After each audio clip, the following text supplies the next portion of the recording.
Welcome, everybody, to number 38 in RiNo. I'm Shawn Drotar from Mile High Sports. Ryan Blackburn as well from Mile High Sports, host of the Pickaxe and Roll podcast. No, we got a lot of fans of that podcast here today. We are getting ready for Game 7 between the Nuggets and the Thunder. We'll start, Ryan, with the big news. Everyone may have heard about the status of Aaron Gordon. Aaron Gordon pulled his hamstring, grabbed at the left hammy at the end of Game 6. Reported in multiple sources to be a grade 2 injury. We're not going to get into all the medical of that. It means it's a slight tear is what that means. It normally is about a 4 to 6 week injury, much like Michael Porter Jr.'s shoulder injury. Also like Michael Porter Jr., Aaron Gordon took warmups and will be active for this game. The expectation is he will start. We'll see how it goes, but this is an injury that's real and it will affect him, Ryan. First of all, how about Aaron Gordon? Aaron Gordon is amazing. How about Aaron Gordon? He has been tremendous for the Nuggets in these playoffs, tremendous for the Nuggets this season. Very excited to see him play. It sucks that he had this happen to him. Especially the tail end of the... Yeah, because he has been so great. He's been tremendous for them. So it's nice to see him out there. Obviously, you're a little bit worried about an injury, a little bit worried about a re-injury, but it's Game 7, folks. So you got to do what you got to do. And I think Mr. Nugget would know that better than anybody. You got to be there for your guys, got to be there for Nikola Jokić, Jamal Murray, and everybody in between. Yeah, I mean, look at the situation here for the Nuggets. And were they to win this Game 7, and obviously they're heavy underdogs for a lot of reasons. Even if they were healthy, they would be underdogs. We're talking about a 68-win Thunder team. They're at home. It's a raucous atmosphere out there. But here's what we're looking at. Gordon is, of course, dealing with he's going to play with a slightly torn hamstring. Michael Porter Jr. is playing with a shoulder that should require 4 to 6 weeks of rest as well. Great. Jamal Murray has been sick. Yeah. Russell Westbrook is playing with 2 taped fingers and an injured wrist. He's in pain. Yeah. Nikola Jokić has been playing with a sore shooting elbow on his right arm. Otherwise, things are great. So other than that, Mrs. Lincoln, how was the play? Exactly. Yeah, it's unfortunate that but look, this is what it takes sometimes. Yeah. But I think the Nuggets know that better than anybody. Sometimes you're going to have to play through pain. Sometimes you're going to have to, if you really want it, if you want to dig deep, then you got to find a way to get it done. Unfortunately, Denver just doesn't have the extensive amount of depth that a team like OKC does, where they could take a look at this and say, yeah, you know what, we'll see what happens. We'll see if we could get you a game off. No, they couldn't do that. They had to have Michael Porter Jr. play with one arm. They had to have Jamal Murray suit up when he was having his flu Jordan game. So we will see what happens tonight. But, I mean, has this Nuggets team given you any reason to doubt them at this point? They bounce back every single time. Well, I mean, this is what they do, including Game 7s. Obviously, the last 3 series they've been in have gone to 7 games. This is something that's a little bit regular. Whether that's good, bad, or indifferent isn't really the point now. And I think that really, when you look at this, Ryan, the idea is it's Game 7. And guys are hurt and guys are injured. And that's the way it is. But you're either going to go home and you'll have all off season to heal up, or you'll be moving on. And you'll move on against a Minnesota Timberwolves team that is basically custom built by your old GM to beat you. But you can't worry about that now. In some ways, I don't even know who advanced in the other side of the bracket at this point. In some ways, with injuries, there is also a bit of an opportunity, right? Because you understand you have nothing to lose. Yeah. And in Game 7, you already have nothing to lose. So having that all is in front of you can sometimes simplify things. And especially when you're injured, being able to simplify is good. Stay within yourself, do what you can do, stay connected as a team. And that's when you see people really surprise folks. There's games like Jamal Murray had, the Michael Jordan flu game. We've seen a lot of this happen in the past, because when players are injured or when their back's against the wall, you focus on simplifying what you do. And in the Nuggets case, when they've simplified their offense in this series, they have been better. When they're worried about being overly creative, when they've driven to the basket, when they've gotten fouls, when they've been the aggressors, they've been rewarded.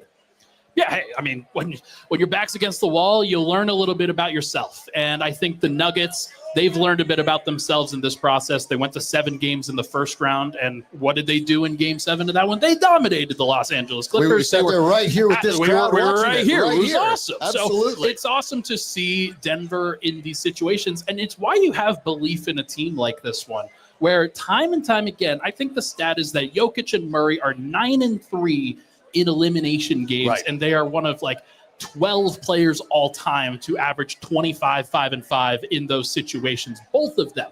And so if you've got those guys on your side, then it almost doesn't matter the circumstance. You don't know what the OKC Thunder are going to look like. They've played in a total of 3 Game 7s as a roster. Right. Shai Gilgeous-Alexander has played 1. Lou Dort has played 1. Isaiah Hartenstein played 1.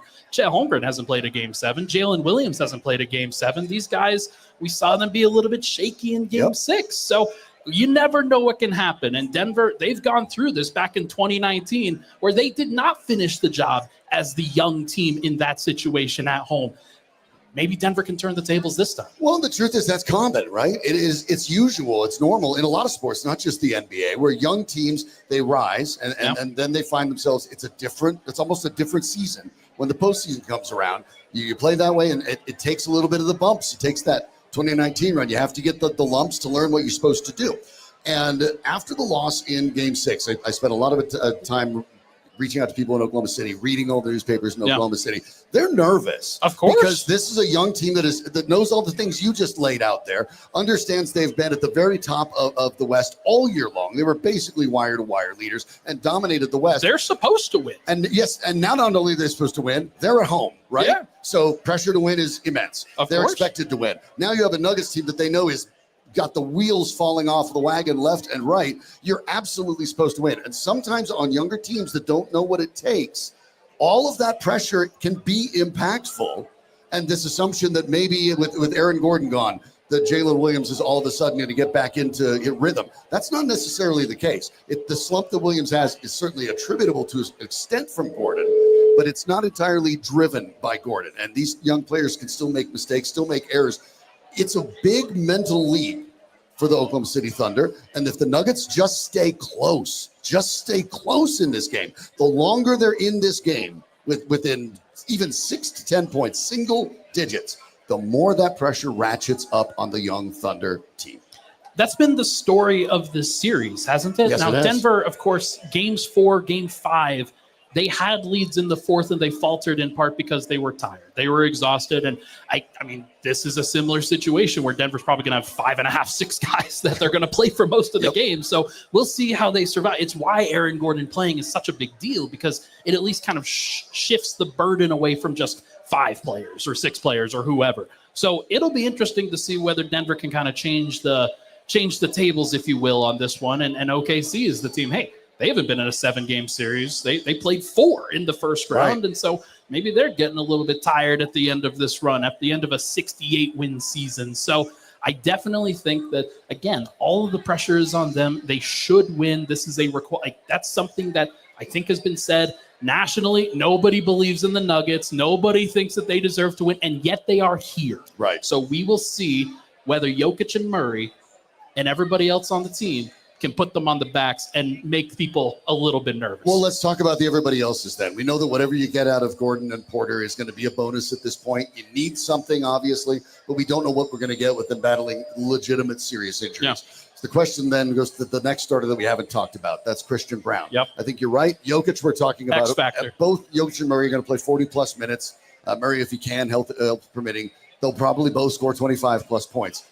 Where is everyone else fit in? We start with Brown, who at times has looked confident shooting the 3. I think he's had a mixed bag of a series. There's some games he's looked really good, and there's some games he's been invisible. But this is a guy that's won at high school. He's won at the collegiate level. He's won an NBA championship. Christian Brown is a proven winner. Yeah. How do you step up in these games? What do you need to see from CB? What do you think? Christian Brown's going to be scared of this moment? No. He's been playing at high levels for his entire life, man. Yeah. Like high school, college. He's a rookie in the NBA, winning a championship for the Nuggets and coming off the bench and taking it to Jimmy Butler and guys like that in the Heat series. So, no, I think that Christian, Game 5, I think, was a pretty big watershed moment. And then Game 6, he bounced back. Usually the maxim in the NBA is the role players don't necessarily travel on the road. They don't make shots on the road. Christian Brown, is he going to be that? Is he going to be like that? Well, I don't know. We're going to figure it out. We're going to see what Christian Brown is made of in this game. Lou Dort in that Game 5 at OKC made 3 threes in a row that were backbreakers. So could Christian Brown flip the script in a situation like this one? Game 6, this last game, he was tremendous. He had 23 points, 11 rebounds, 5 assists, and 4 stocks. He was amazing in that game. So I think that there's a world where he just carries that through, plays a great Game 7, maybe bothers Shai Gilgeous-Alexander a little bit. We'll see what happens with him. Yeah, and the threes are great. If you get threes, are great. But this is not a team in which the Nuggets are going to win in a 3-point shootout. So Christian Brown's ability to drive, his ability to continue to force the action, that's advantageous too. If the Nuggets have a little bit of a tough time with the threes in the early going, I hope they go back to what they did when they won Game 6. Then they went back to basics. They simplified. You went to the basket. You got a couple bunnies. You got your rhythm. You got some guys in foul trouble. That's something that can happen again. We go down to what Russell Westbrook can provide, maybe the biggest X factor in this game today, because Westbrook, as we know, former Thunder, former MVP, all-time leader in triple-doubles. We know he's at the tail end of his career, and we know he's playing a little bit dinged up. But Russell Westbrook does tend to enjoy these moments and the stuff that he does, getting under players' skin and everything like that, playing downhill all the time.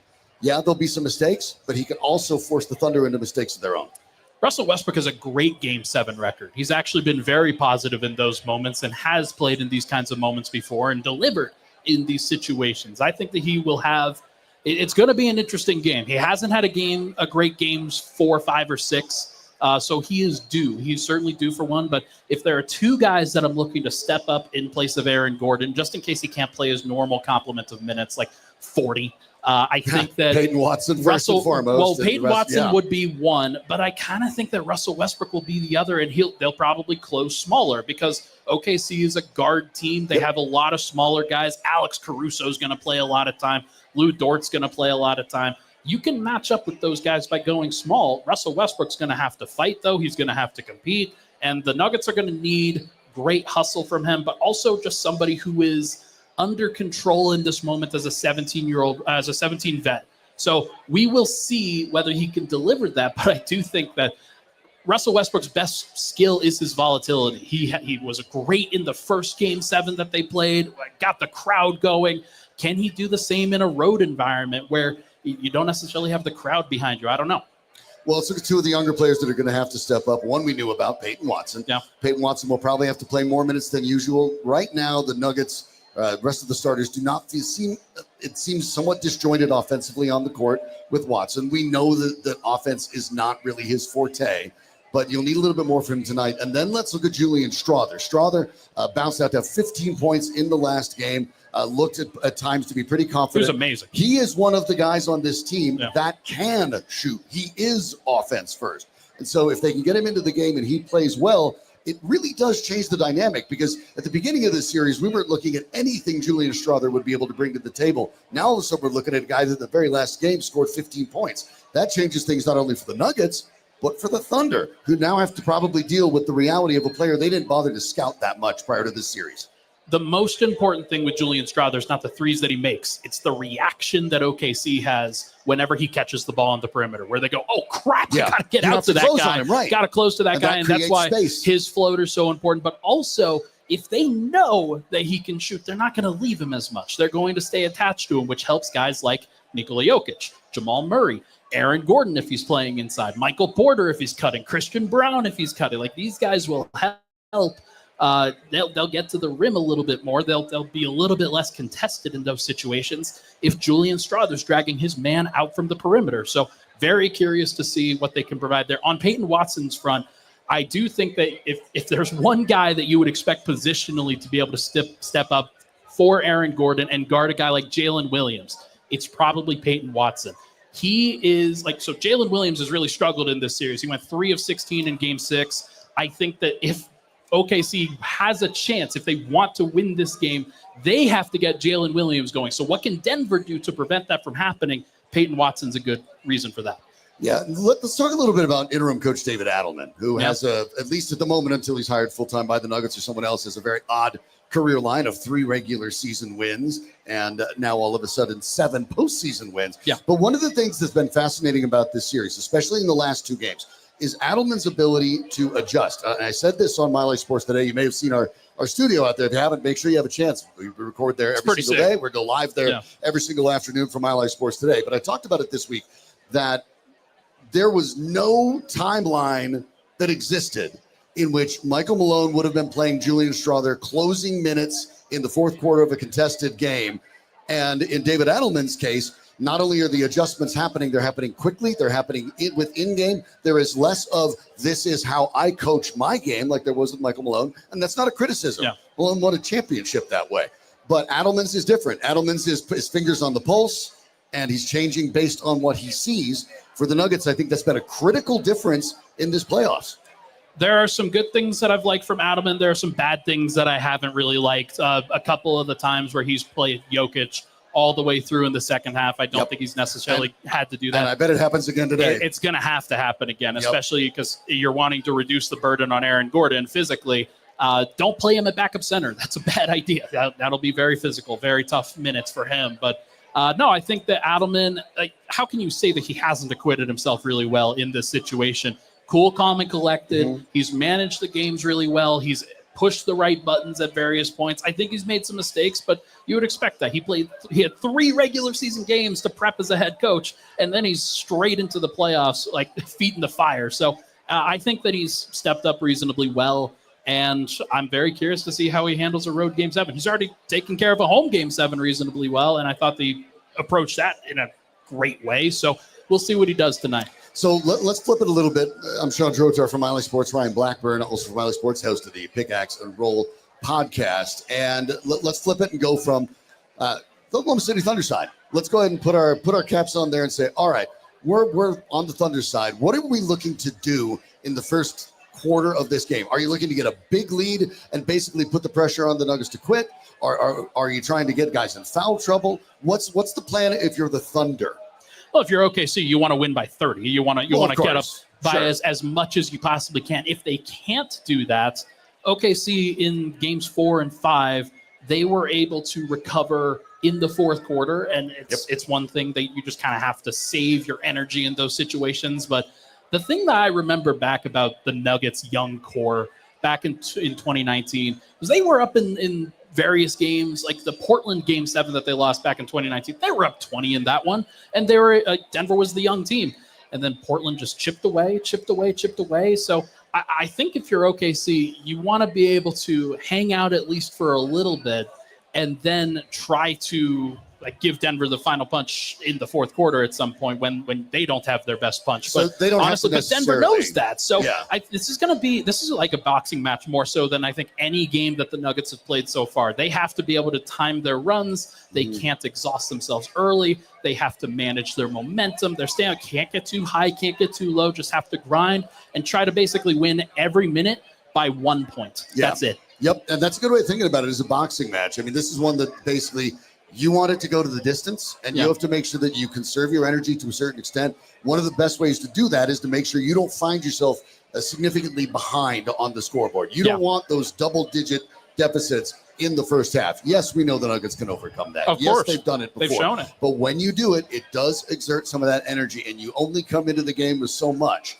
So this is important at the beginning to make sure the Nuggets don't let things get out of control. If I were the Thunder, I'd be looking to try to blitz Denver early, maybe even get those threes going while they have an opportunity to do it and see if you can get something going fast. So for the Nuggets, who have not been a good three-point defensive team at any point this season. They've been pretty good this series. They have been good in this series. But if Aaron Gordon is limited, and you're talking about that hamstring, so maybe the back and forth is going to be a problem. How do they make sure they can still effectively contest, knowing that you're dealing with a little bit of injuries and fatigue? It's tough because I actually think that the way that OKC has stayed close and actually won some games in this series is taking advantage of when Denver's overreacted in those situations. They have grabbed some offensive rebounds. They have driven lanes after Denver's closed out too far. Those are the ones where you don't want to give OKC a 2-on-1 at the rim with Jokić as the only guy to contest. Not to make sure that you are forcing. I honestly think that Denver should dare them at times to be shooting these threes. And especially if it's a guy like Lou Dort, especially if it's a guy like Cason Wallace or Alex Caruso or somebody like that. I like it when Chet Holmgren is shooting threes because that takes a 7'3" guy out of the rebounding opportunities. You just have to make them think. Right. When their bigger guys are shooting threes, and I know that they can shoot it, but you're removing them from the equation of the rebounds. And this is one of those games, I think, if the Nuggets can win that rebounding battle, if they can get make sure that they limit the offensive rebounds for the Thunder and then avoid the transition, because the Nuggets are good. The Thunder are great in transition. So you want to make sure that you avoid that opportunity for them to break out. Rebounding is going to be important, and that's another thing you're a little bit concerned about with Aaron Gordon, who doesn't put up big rebounding numbers, but body-wise, he boxes guys out. He's somebody that the opposing team has to account for at all times. And now you might have to do it a little more with brains than brawn. Yeah, that's probably. Well, I mean, I was going to make a funny joke. That's not a good joke. So Michael Porter Jr. is going to have to step up. Christian Brown had 11 rebounds in the last game. Yes. Russell Westbrook is a great rebounding As is guard. Jamal Murray. Peyton Watson's not a great rebounder, but I do think that he's somebody that if you're going to need somebody to step up, it's probably him. You got to have somebody who is more physical, somebody who's flying around everywhere. But honestly, man, just press the Jokić 20 rebounds button. That I think would be great. Yeah, well, there's a good chance he does that, obviously, when you're talking about how much he sets up for those rebounds. Yeah. You want to make sure, obviously, in this game, a lot of fans have been nervous, of course. In the NBA, it's one of the major concerns when it's never going to know who the officials are, right? And in the NBA, we know in certain games, we know names and we know what these tend to happen. But I'm going to downplay it a bit. Scott Foster is the primary ref for this game. But, but Mark Davis was the primary ref for the last game. In which, but coming into that game, though, the Thunder had won 9 out of 10 with an average margin of victory of 13 points when he refs a game. That's not at all what happened. I actually think this series has been legislated pretty fairly, even with some of the flopping. We do know the Thunder, and I'll just say it. Hey, camera right there. The Thunder are floppers. They are coached to flop, and it tends to work. But in Game 6, I got the impression that the officials were getting a little bit tired of that. Because we saw the early flop by Chet Holmgren. Yeah. He hits the deck. The Nuggets choose not to challenge it that early. They want to risk the timeout. But then Jokić basically flops about 2 possessions later down at the top of the three-point line. He's also not touched. The refs blow it, and then that dies off.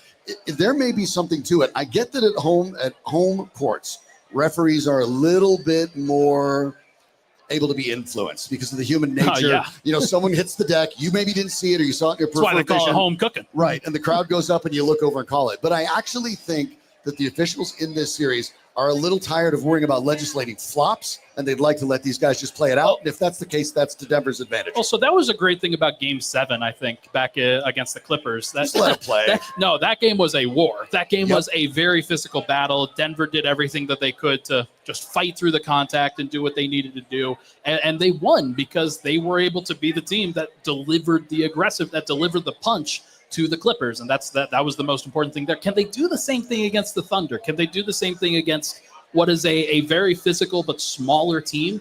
I don't know. Chet Holmgren is a big dude, but he's also 106 pounds. So I think that there's definitely kind of a balance there between how much physicality you're going to be able to get away with. Watch out for Lou Dort falling all over the court, making sure that he's trying to draw as many fouls against Jokić as possible. But we will see what happens with them. It's hard to manage the officials at this point. It is. Scott Foster calls a lot of fouls, so we'll see if he kind of balances out this time. Yeah, and as long as it balances out, it doesn't really matter all that much in the end. But it doesn't help. It doesn't help the pace of the game. Oddly, in a roundabout way, though, were there a lot of fouls to be called? Presuming that they're roughly equal, that's a lot of extra breaks in the game. Yeah. That might actually be a little bit of a...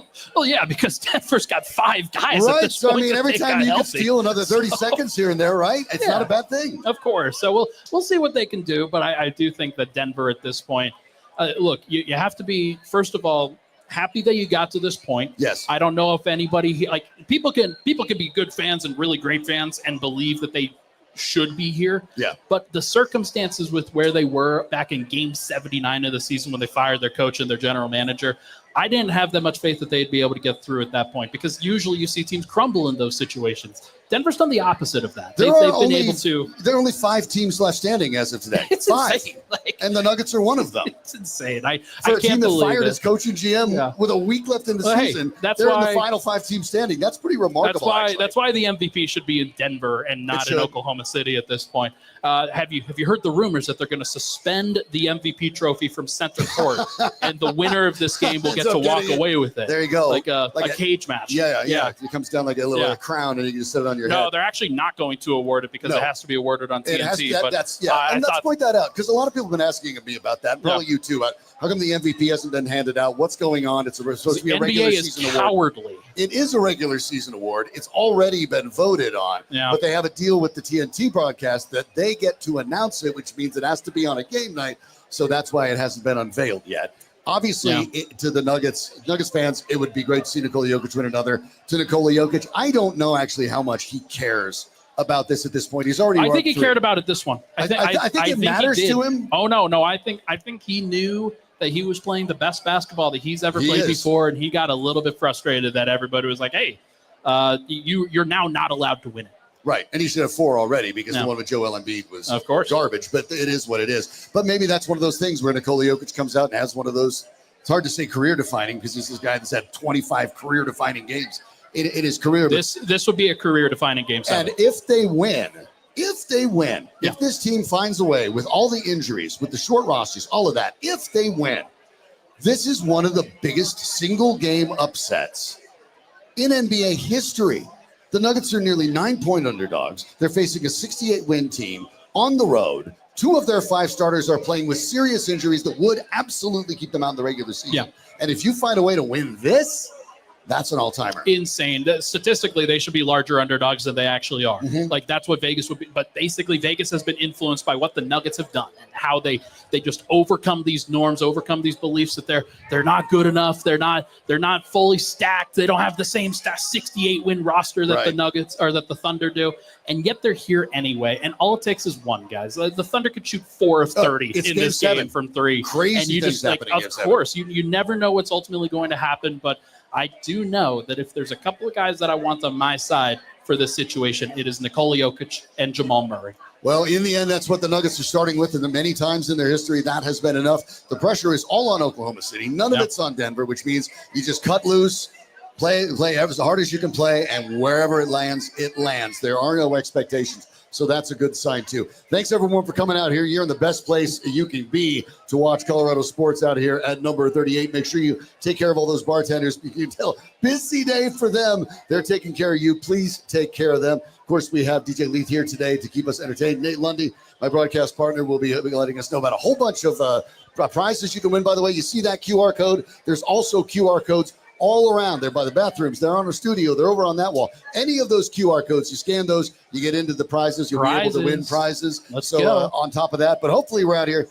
see and get a Denver Nuggets win. Game 7, baby. Game 7. That's really all it is to it. So let's go. Let's see what we've got.